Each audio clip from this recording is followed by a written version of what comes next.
inside this week's edition of Dixie State Women's Basketball Weekly. As always, I'm Carrick Segmiller, and this week joined again by the head coach, JD Gustin. Coach, thanks for being here with us.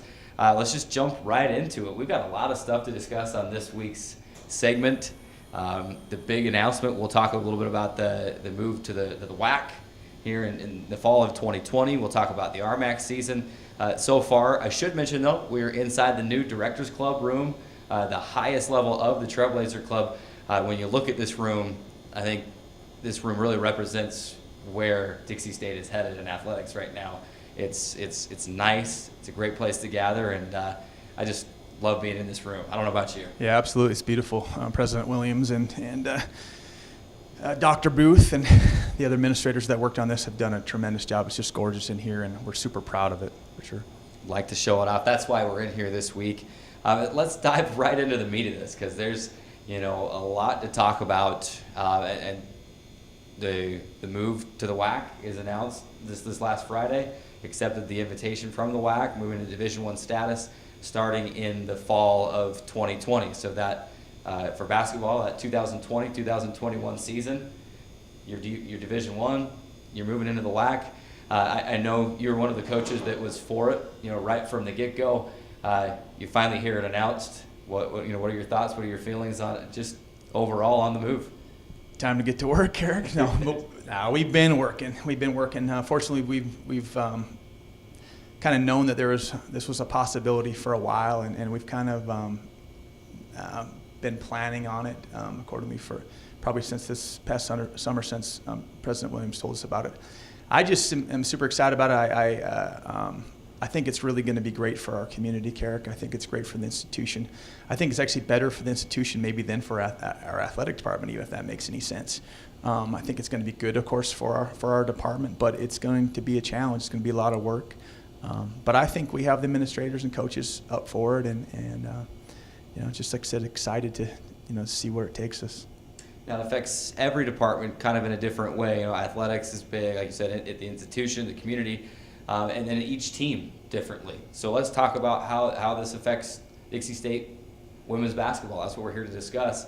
Obviously it's going to help recruiting. I'm sure you get to play more teams in the state of Utah.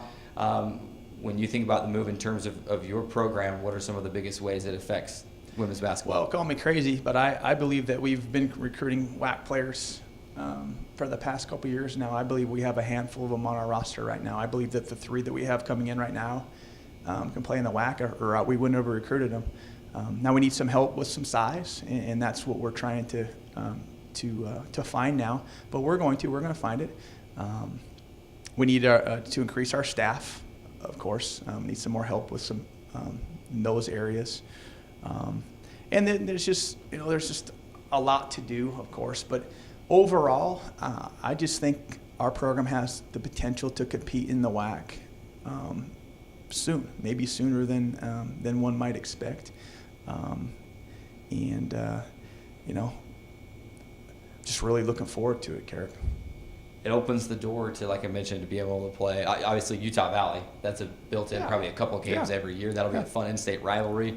But then you've also got, SUU, Weber State. We've already been playing, exhibitions against a lot of these teams, even your BYUs and Utah States. But it opens up the door to play regular season games against these other teams in the state of Utah. How big is that for your team and for this program in terms of, exposure and hopefully being able to bring some of those teams. Yeah, that's a good question. That's a good question. Scheduling is a huge piece to all this. I think I feel fortunate enough fortunate because I have had some scheduling experience with the Pac-12 and with the Big Sky, of course. I don't really see the other in-state schools being that big of a deal to our program. I mean, we're going to do our best to play SU, for example, if they want to. I'm more excited to get out across the country. To be able to take our kids to Oregon, to possibly UCLA. I mean, that's going to be a very unique and fun experience for our kids for sure. And when it comes to the WAC, looking at it a little bit closer this week, I think it has a great travel schedule. It's challenging, but I like it. I think you're going to some neat cities, which would be a good experience for our kids. And I believe that there's some winnable games out there in that conference. Of course, right now, the way I understand it, and I think it'll stay the same in the future, the WAC has that mirror schedule. So, if the women are at home, the men are on the road, and vice versa, which I think is good. I mean, it's good for the staff working the game. You only have to work one game. You can build promotions around every single game and try to push people to your games when they're there. I think it sounds like a great thing. Yeah, and that's what I was used to before I came to Dixie State. So I'm fortunate enough to experience that. And in my opinion, it's not even close. It's a way better experience for fans, for student athletes, for coaches, for administrators, for everybody. I also like the Thursday, Saturday set days and set times right now. I know we play Friday, Saturday, which is the same, which is helpful. But right now our game times are all over the place. Really looking forward to some stability when it comes to scheduling. Certainly a fun time to be at Dixie State and be part of all this. It's not happening next season, but in a way it feels like, man, it's coming, and it's coming quick, because this next year is going to go quickly, and we'll be right in there, 2020. Let's talk about the present here for just the last few minutes while I've got you here. And we're 9 games into the RMAC season. Your team 4-5 in those games, and a lot of games that I know you as a coach, you can go back and look at at least 3 or 4 of them and say, man, we should have had those games. Why don't we just recap the first 9 games where you feel like your team is at? Feel like maybe they've turned a corner the last 3 games as well, and been able to build on some good stuff that's happened. Yeah. It's just such a huge learning experience for me, for our players. We have no idea what to expect for these teams. I've never seen them. I mean, and I don't feel like film does justice. The Pueblo loss is still bites a little bit. To be up 10 there with 4 to go and lose it, that hurts, and that might hurt us in the finish. But we learned from it for sure.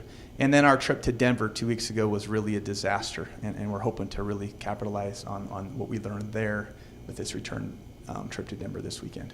Of course, as we continue to talk about the RMAC, Coach, one thing that I've heard come up, and you mentioned it, a lot of the stuff's just unfamiliar, but I'd never really thought about it this way, and thinking that, you're in the Pac West, you're used to the coaches, you're used to their tendencies, and now night in and night out, not only is it new personnel on the floor you have to be ready for, but maybe you don't know what, Coach so-and-so or another coach is going to do in certain situations. How big and interesting is kind of that been as you've been coaching against these teams in the RMAC?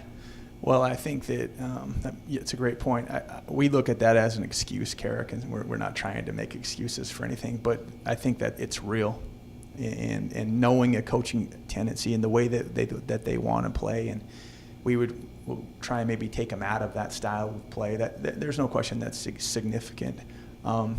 But what do? You have to learn quickly. And the other thing we talk about, we know that unfortunately there's a little bit of a bullseye on our back now with this Division I thing. It's the reality of the situation. There's coaches, they use it. They'd be dumb if they didn't use it. But you have to rise above it. These excuses, the bullseye, whatever the case is, we have to be better, and we're working our hardest to get there. Coach, certainly been a fun chat with you here. I know you mentioned the road trip coming up this weekend, and it's not just one road trip; it's this weekend and next, and then you get to spend a lot of time at home in the Burns in February. So we're looking forward to that month. So thanks for taking some time. Exciting move to the WAC, which I know over the next 18 months we're going to have tons of conversations about. Good luck this weekend in Colorado and the next weekend, and can't wait to have you back in the Burns. Thank you, Carrick.